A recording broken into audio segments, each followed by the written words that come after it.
Okay. Okay, so Jay's in the chair, and Jay broke a tooth very badly.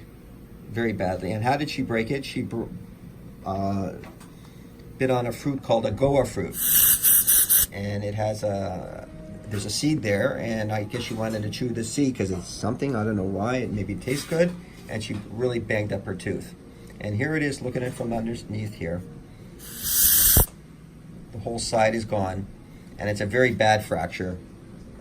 Very annoying fracture, and very difficult fracture to fix. Well, you can't fix a fracture, you gotta kind of do something else. So basically, this whole palatal corner of the tooth, called a cusp. So you see this mound here, you have the same thing on the inside, except it's flatter, and she sheared fracture it down the center. But the problem is, it's right into the nerve. The nerve is just lingering just beyond my little pointer here. If you're squeamish out there, well, this is real hardcore trauma dentistry here. So what do we got to do here? Well, first of all, let's just look more at how damaged this tooth is. If you watch my probe, it goes down.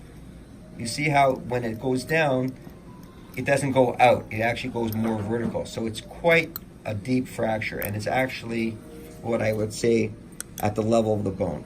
So the level of the bone is here. So what are we going to do for this tooth? Jay's going on vacation next week. She's going to Japan.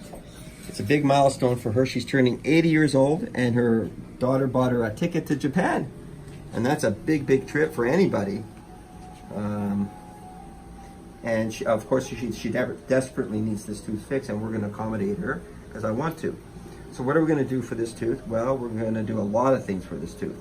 But one more thing I forgot to tell you, there's also decay on this canine tooth also. So let's look in there. I don't know if you can see it, the discoloration. Let me try to point that out to you 1 second. I'll show you where to look, everybody. Right around there. I don't know if you can see the discoloration. It's a little hard. 1 second. Let's get the light more into there. Oh, that might help. Can you see that shadowing next to the fracture there? You can see when we look down the front of the tooth, boy, that's a real humdinger of a fracture there. So what are we going to do for it? We're going to do a root canal for the tooth. We're going to do what's called a post and core. We're going to do a crown preparation, and also we have to do some gum and bone surgery here too. So it's not as bad as everybody thinks out there. We do it all the time here.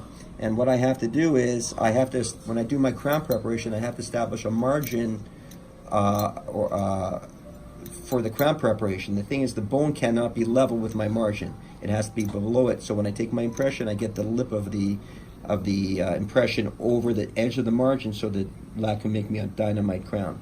So I'm going to have to remove some bone around this tooth here. It seems like a lot of work to do, but that's what you got to do for such a fracture. Interesting enough, I did a crown for her. This is the zirconia crown. This is #1 in the world, this material. 100% lasting over years of study. None have broken, and none have actually come off either. This is the best in the world, the zirconia. And she loves her new crown. Don't you, Jay? Mm-hmm. Yeah, yeah. So we're going to do the same service, actually, for this tooth like I did for this tooth. This was 2 years ago, I think, right? So this is a 2-year-old crown. Still looks really solid. Bite together for us. Let's look at the bite, how that looks. No one in the world knows that's a crown. Okay, great. Beautiful. That was awesome. Oh, yeah. Okay, we can go to the